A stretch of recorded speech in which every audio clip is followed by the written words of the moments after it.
தமிழகத்தில் உள்ளாட்சி தேர்தல் நெருங்கிக் கொண்டிருக்கும் இந்த நேரத்தில் ஒரு செய்தி அரசியல் வட்டாரத்தில் பெரும் பரபரப்பை ஏற்படுத்தியிருக்கிறது. மாநில தேர்தல் ஆணையர் பி. ஜோதி நிர்மலாசாமியிடம் மாநில அரசு ராஜினாமா செய்யுமாறு கேட்டதாக தகவல்கள் வெளியாகியுள்ளன.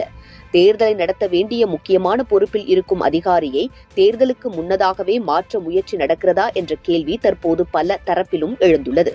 இதுவரை இந்த விவகாரம் குறித்து அரசின் விரிவான அதிகாரப்பூர்வ விளக்கம் வெளியாகாததால் பல்வேறு சந்தேகங்களும் விவாதங்களும் கிளப்பியுள்ளன. மாநில தேர்தல் ஆணையம் என்பது சாதாரண அலுவலகம் அல்ல.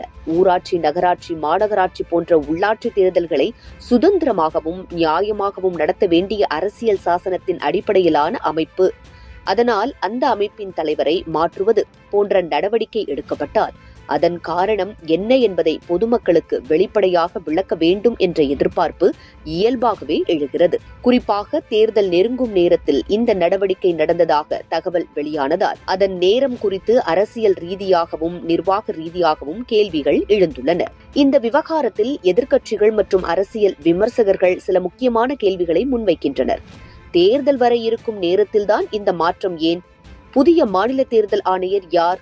இந்த முடிவுக்கு பின்னால் நிர்வாக காரணமா அல்லது வேறு ஏதேனும் காரணமா என்பதுதான் அந்த கேள்விகள். இவை தற்போதைக்கு குற்றச்சாட்டுகளும் சந்தேகங்களும் தான். அவை அதிகாரப்பூர்வமாக நிரூபிக்கப்பட்டவை அல்ல. எனவே இந்த கேள்விகளுக்கு அரசு தரப்பிலிருந்து தெளிவான விளக்கம் வருவது முக்கியமானதாக பார்க்கப்படுகிறது. ஜனநாயகத்தில் தேர்தல் நடக்கும் விதம் மீதான மக்களின் நம்பிக்கையே மிகப்பெரிய பலம். தேர்தல் ஆணையம் சுயாதீனமாக செயல்படுகிறது என்ற நம்பிக்கை வலுவாக இருந்தால்தான் மக்கள் தேர்தல் முடிவுகளையும் நம்புவார்கள்.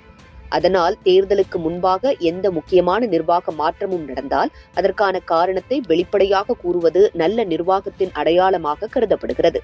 அதே நேரத்தில் ஆதாரம் இன்றி எந்த தரப்பின் மீதும் முடிவான குற்றச்சாட்டுகளை முன்வைப்பதும் சரியான அணுகுமுறை அல்ல. இப்போது அனைவரும் எதிர்பார்ப்பது ஒன்றே. இந்த விவகாரம் குறித்து மாநில அரசு தெளிவான விளக்கத்தை அளிக்குமா? மாநில தேர்தல் ஆணையரின் நிலை என்ன?